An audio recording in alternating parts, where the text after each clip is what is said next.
नमस्कार दोस्तों, स्वागत है आप सभी लोगों का हमारे चैनल ट्रेडिंग विद अतुल में। आज हम बात करने वाले हैं यस बैंक लिमिटेड के बारे में। आज आपने देखा होगा कि ऑल ओवर मार्केट काफ़ी अच्छा था, बट बहुत सारे लोगों को यहाँ एक तरीके से धोखा मिलता हुआ देखा गया है। आपने देखा होगा कि कल के दिन इतनी तगड़ी गिरावट थी कि ऐसा लग रहा था लोगों को अब तो यहाँ से शेयर मार्केट में ज़्यादा गिरावट देखने को मिलेगी, ज़्यादा डाउन साइड जाएगा। बट सुबह के समय 150 पॉइंट तक की डाउन साइड थी, बट उसके बाद फिर से यहाँ पे तेजी बनती हुई देखी गई है। तो ऐसे मार्केट में लोगों को यहाँ पे ट्रेडिंग करना काफी ज्यादा दिक्कत होती हुई देखी गई आज के दिन। बट अपने शेयर में आज के दिन बहुत तगड़ी रैली बनती हुई देखी गई है। तो गाइज मेरा मानना तो ये है कि ऐसे समय जब ऑल टाइम हाई के आसपास हो तो अपना बहुत सोच विचार के ही पैसा लगाना चाहिए, क्योंकि इस समय ज़्यादा मतलब या तो पैसा बनता है या ज़्यादा नुकसान होता है। बट गाइज अपने शेयर में यहाँ पे आज के दिन एक बड़ा अपडेट आता हुआ देखा जा रहा है, खासकर आरबीआई की तरफ से कुछ जीएसटी का नोटिस आया है। इसके अलावा आरबीआई ने और भी कुछ अपडेट दिए हुए हैं। तो चलिए गाइज शुरू करते हैं हम अपना वीडियो। साथ ही अगर आप लोगों को हमारे वीडियो के माध्यम से थोड़ी सी भी हेल्प हो रही हो, प्लीज़ आप हमारे चैनल सब्सक्राइब जरूर करें। साथ ही गाइस हम अपने चैनल पे गिव अवे का प्रोग्राम चला रहे हैं, जिसमें गाइस हमने 3 प्राइज सिलेक्ट कर रखे हैं जो कि आपके हेल्थ को देखते हुए। और जिसमें गाइस हमने अपना फर्स्ट प्राइज रखा हुआ है साइकिल, सेकंड प्राइज रखा हुआ है smart watch and third prize रखा हुआ है स्पोर्ट्स शूज। ये तीनों तीनों गाइस आपके हेल्थ के लिए बहुत अच्छे हैं। और बस आपको यहाँ पे करना क्या होगा कि गाइस आप हमारे चैनल को सब्सक्राइब करना है। और हमने अपने जो चैनल का टारगेट रखा है, 1 लाख सब्सक्राइबर का टारगेट रखा हुआ है। जैसे ही गाइस वो पूरा होगा, हम आपको ये तीनों प्राइज हमारे जो लकी सब्सक्राइबर होंगे उनको देने वाले हैं। और ये गाइस आपके लिए बहुत बड़ा काम नहीं है, आप चाहें तो इसको 6 महीने में, साल भर में जब भी आप करवाना चाहें तो करवा सकते हैं। सो गाइस प्लीज आप हमारे चैनल को सपोर्ट करिए। और इसमें पार्टिसिपेट करिएगा। आज के दिन का मार्केट काफी अच्छा था। आप देख सकते हैं कि 100 पॉइंट्स की तेजी बनती हुई देखी गई है निफ्टी 50 में। बैंक निफ्टी में 400 पॉइंट्स की और आईटी में केवल 100 पॉइंट्स की। यहाँ तक की बात करें अगर हम स्मॉल कैप की, तो करीबन 700 पॉइंट्स की यहाँ पे तेजी बनती हुई देखी गई है। ये बहुत अच्छी बात है कि कल के दिन शेयर में 5 से 6% तक की डाउन साइड थी, बट आज के दिन 3 से 4% तक की तेजी बनती हुई देखी गई। आप देख सकते हैं 40 करोड़ का वॉल्यूम था आज के दिन। कल के दिन ज्यादा गिरावट थी तो 50 करोड़ का वॉल्यूम दिखाई दिया था। बात करें यहाँ पे अगर हम प्राइस परफॉर्मेंस के बारे में, तो शेयर है जो कि इस समय काफी ऐसे मोमेंटम पे खड़ा हुआ है कि यहाँ से रैली भी बन सकती है, साथ ही प्रॉफिट बुकिंग भी आ सकती है, जिस तरीके से मार्केट का माहौल है। आरबीआई करीबन 2 से 3 दिन हो गए और लगातार इन्होंने काफी ज्यादा पाबंदी लगा दी है बैंकों के ऊपर। अभी रिसेंटली एवरग्रीन लोन पर भी बैन लगाते हुए देखे जा रहे हैं।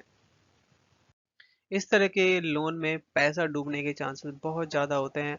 आपने देखा होगा कि जब कोई भी इंसान पर्सनल लोन उठाता है तो काफ़ी बार 2-3 बैंकों से इमीडिएट उठा लेता है, क्योंकि उस समय उसके सिविल में कोई एक भी लोन नहीं दिखाई देता। अगर वो एक लोन भी ले ले तो दूसरा बैंक को पता चल जाता है, फिर उतना लोन नहीं देता है।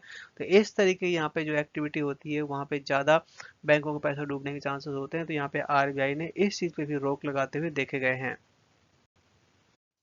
इस समय प्राइवेट सेक्टर और पीएसयू बैंकों में बहुत ज़्यादा यहाँ पे ऐसा पैसा पड़ा हुआ है, करीबन 42,000 करोड़ के आसपास, जो कि यहाँ पे उनको कोई क्लेम भी नहीं कर रहा। ये सारी जो इन्फॉर्मेशन पार्लियामेंट में आज के दिन बताई गई है। ये जो डेटा है जो कि 28% तक बढ़ता हुआ देखा गया। आप देख सकते हैं 42,000 करोड़, जो कि इस मार्च 2023 के नंबर निकल के आए हैं। और ये जो पैसा है, अब आरबीआई का कहना है ये है कि यहाँ पे एजुकेशन और डीईए फंड में डाल दिया जाए, जिससे वहाँ पे जरूरतमंद की हेल्प की जा सके। यहाँ पे एक नोटिस जारी किया गया है यस बैंक के लिए, वो भी जीएसटी डिपार्टमेंट से। करीबन करीबन आप देख सकते हैं कि 20,000 के आसपास यहाँ पे ये नोटिस जारी किया गया है। रिसेंटली कोई भी ऐसी एक्टिविटी की गई है जो कि यहाँ पे ये पेमेंट नहीं किया गया है। रिसेंटली यस बैंक ने अपने एम्प्लॉय को काफी सारे नंबर ऑफ शेयर हैं जो कि जारी किए गए हैं, उसके बदले यहाँ पे करोड़ों रुपए जुटाए हुए हैं। जिस तरीके से आरबीआई की यहाँ पे गाइडलाइन आती हुई देखी गई गई है कि पर्सनल लोन पे ज़्यादा दिक्कत है और सारे सारे बैंकों के यहाँ पे कोशिश रहने की ज़रूरत है।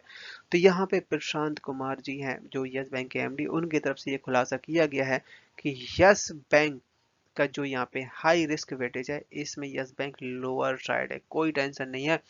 32-35 बेसिस पॉइंट्स का यहाँ पे सीआर निकल के आया है। मीनवाइल यहाँ तक कि यस बैंक कंटिन्यू अब अपना जो लोन डिस्ट्रीब्यूट कर रहा था, मेनली यहाँ पे पीएलएस साथ ही कंपनियों को जो धीरे धीरे करके जहाँ पे सच में रिक्वायरमेंट है वहीं पे अपना ये लोन डिस्ट्रीब्यूट करेंगे, और प्रॉपर डॉक्यूमेंटेशन के हिसाब से। क्योंकि अभी तक क्या हो रहा है कि 50 से 60 हज़ार जो इंसेंट मतलब इंसेंटली जो कि इमीडिएट 2 से 3 मिनट में फंड आपके अकाउंट में आ जाता है, इस तरीके में ज़्यादा बहुत ज़्यादा दिक्कत है, क्योंकि ये पैसा हो सकता है कि वापस भी ना आए। तो यहाँ पे यस बैंक की पूरी प्लानिंग हो चुकी है, और खासकर इन्होंने अपना नई अपॉर्चुनिटी के बारे में बोला है कि हम अब इसके अलावा नई अपॉर्चुनिटी देखेंगे और एक्विजिशन पे भी ध्यान रखेंगे। बहुत जल्द यहाँ पे कुछ एक्विजिशन भी करने वाले हैं। साथ ही उन्होंने कुछ नंबर के बारे में बताया कि जो कि Q3 में इम्पैक्ट डाल सकते हैं। बताया जा रहा है कि 2.09 ट्रिलियन एज सितंबर 30 सितंबर, जो कि 9% ईयर ऑफ ईयर बढ़ के आया है।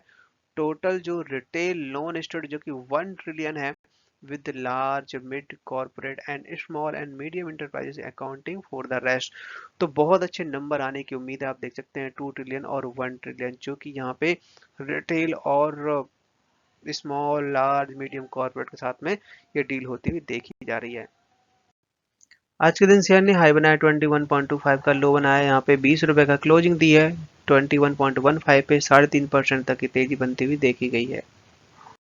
चार्ट में नजर डाली जाए तो जैसे कि शेयर है जो कि 23 का हाई बनाने के बाद प्रॉफिट बुकिंग आई 20 रुपए के आसपास, और बहुत अच्छा लेवल था जिन लोगों ने बाय नहीं किया हो, बट यहाँ से फिर से बाइंग शुरू हुई और शेयर 21 रुपए के आसपास पहुंच चुका है। यस बैंक के लिए आज का दिन बहुत बड़ा दिन है, क्योंकि आज के दिन ही यस बैंक ने बिड बुलाई हुई है, खासकर अपने बैड एनपीओ को सेल करने के लिए 4,234 करोड़। अगर ये निकल गया तो फिर यहाँ पे यस बैंक को बहुत जो कह सकते हैं हम बैड लोन से छुटकारा मिल सकता है, और बैलेंस शीट बिल्कुल क्लीन हो जाएगी। तो चलिए इसको थोड़ा डिटेल समझते हैं कि इसमें किन लोगों के पास कितना लोन है और किसने कितना वापस नहीं किया है। जिन लोगों ने यस बैंक से लोन ले रखा था और जिन्होंने चुकाया नहीं है, उनके यहाँ पे 8 कंपनियां हैं। यहाँ पे आप देख सकते हैं कैटरिया India, Indrajeet power, ATS real worth, ATS infrastructure, ATS township, और यूके बेस्ड भी कुछ कंपनियों के नाम यहाँ पे शामिल हैं। जो कि ये आप देख सकते हैं 2019 से लेके 2022 तक का जो डेटा है, ये इन्होंने जो अभी तक पेमेंट नहीं करी हुई है। कंपनी ने कुछ रिटेल इन्वेस्टर की भी यहाँ पे कुछ ब्यौरा दिया है जो कि एनपीए हुआ है। आप देख सकते हैं 1142 करोड़ है, जिसमें 380 करोड़ आपका पर्सनल लोन है, 183 करोड़ आपका व्हीकल लोन है, और 166 करोड़ आपका वुमेन माइक्रो फाइनेंस है, और कुछ यहाँ पे 118 करोड़ के आसपास क्रेडिट कार्ड का है, और कमर्शियल व्हीकल लोन्स जो कि 120 करोड़ है। इसी तरीके से काफ़ी सारा अमाउंट है। और यहाँ पे जो जो बिड बुलाई जा रही है, 18 दिसंबर को बिड बुलाई जाएगी, और यहाँ पे बैंक अपना जितना भी एनपी है सबको सेल करने की बात कर रहे हैं। तो इसका इम्पैक्ट आपको जरूर इनके Q3 के नंबर्स पे दिखाई देगा। डीआईएस की तरफ से बहुत ज़्यादा यहाँ पे नंबर बढ़ता हुआ देखा जा रहा है। एक साल पहले यहाँ पे 45% तक का स्टेक था, बट इस बीच में बिकवाली की गई है जून के क्वार्टर में, मार्च के क्वार्टर में। पर यहाँ पे सितंबर के महीने में फिर से यहाँ पे खरीदारी कर ली गई करीबन 4 से 5% तक की, क्योंकि यहाँ पे अब काफ़ी अच्छे नंबर आने की उम्मीद है। तो जो यहाँ पे शेयर बेचे गए थे फिर से आ रहा है। सबसे बड़ा स्टेक आपका यहाँ पे एसबीआई का है। तो एसबीआई अगर यहाँ पे शेयर बेचता है तो क्या कंडीशन रह सकती है, क्या इम्पैक्ट पड़ेगा मार्केट में, बट अभी लगता नहीं है, क्योंकि यहाँ पे गवर्नमेंट ऑफ इंडिया के पास जो स्टेक होता है वो लंबे समय के लिए रखता है। एफआईआई भी कहीं किसी से पीछे नहीं है। एक साल पहले यहाँ पे 12% तक का स्टेक था, जिसको बढ़ा के 24% कर दिया। ऑलमोस्ट डबल खरीदारी यहाँ पे बढ़ा दी है। यहाँ पे रिसेंटली एलआईसी की तरफ से स्टेक बढ़ाता हुआ देखा जा रहा है। आप देख सकते हैं कि पहले इनके पास 2 से 2.5% तक का स्टेक था, इस समय 4.5% स्टेक कर दिया। सबसे ज्यादा स्टेक है जो कि state bank of India hold करता है। पर यहाँ पे ये देखिए चौंकाने वाला जो आंकड़ा निकल के आया है। पिछले साल रिटेल इन्वेस्टर के पास करीबन 44% तक का स्टेक था, जो कि इस समय 35% रह गया है। और पिछले जो क्वार्टर था, अगर हम बात करें Q1 की, तो वहाँ पे 38% था। तो लगातार रिटेल इन्वेस्टर बेच के निकल रहे थे। अब यहाँ से अब रैली बनने वाली है। इस बार के Q3 के नंबर्स काफ़ी अच्छे रह सकते हैं। आप देख सकते हैं दिसंबर के जो नंबर्स थे, ये अपने पास 1 साल का डेटा, यहाँ से हम अंदाज़ा लगा सकते हैं। ये सितंबर 2022 में 5,475 करोड़ का यहाँ पे जो इनकी इंटरेस्ट अर्न था, जो कि यहाँ पे 6,713 करोड़। आप देख सकते हैं कि वहाँ से 20% तक ये बड़ी रैली बनती हुई देखी जा रही है। अदर इनकम है जो कि 1266 करोड़, जो कि पिछले साल 1000 करोड़ के आसपास थी। और इनके खर्चे देखे जाए तो खर्चे भी इंक्रीज हुए हैं, 7,170 करोड़, और पिछले साल जो कि 5,653 करोड़ थे। बट उसकी कोई टेंशन नहीं, खर्चे बढ़ रहे हैं, बट यहाँ पे कंपनी का इनकम भी बढ़ती हुई देखी जा रही है। बट हुआ क्या है कि आप प्रोविजन देखिए, प्रोविजन पिछले साल सितंबर 2022, दिसंबर 2022 और आपका मार्च 2023, यहाँ पर प्रोविजन बहुत ज़्यादा थे। बट जून के महीने में प्रोविजन केवल 360 करोड़ था, जो कि इस बार 505 में मामूली से बढ़ा है, जो कि रिसेंटली अब यहाँ पे खबर आ रही थी कि करीबन 4,300 करोड़ के आसपास का जो अपना बैड लोन है फिर से बेचने की बात कही गई है। तो यहाँ पे प्रोविजन फिर से कम हो जाएगा। और टैक्स कंपनी ने पे किया है 75 करोड़ होता है। इस बार कंपनी का जो नेट प्रॉफिट है 228 करोड़ का आया हुआ है, क्योंकि प्रोविजन बढ़ा हुआ है। अभी यहाँ पे इस बार के जो नंबर्स हैं काफी अच्छे रह सकते हैं।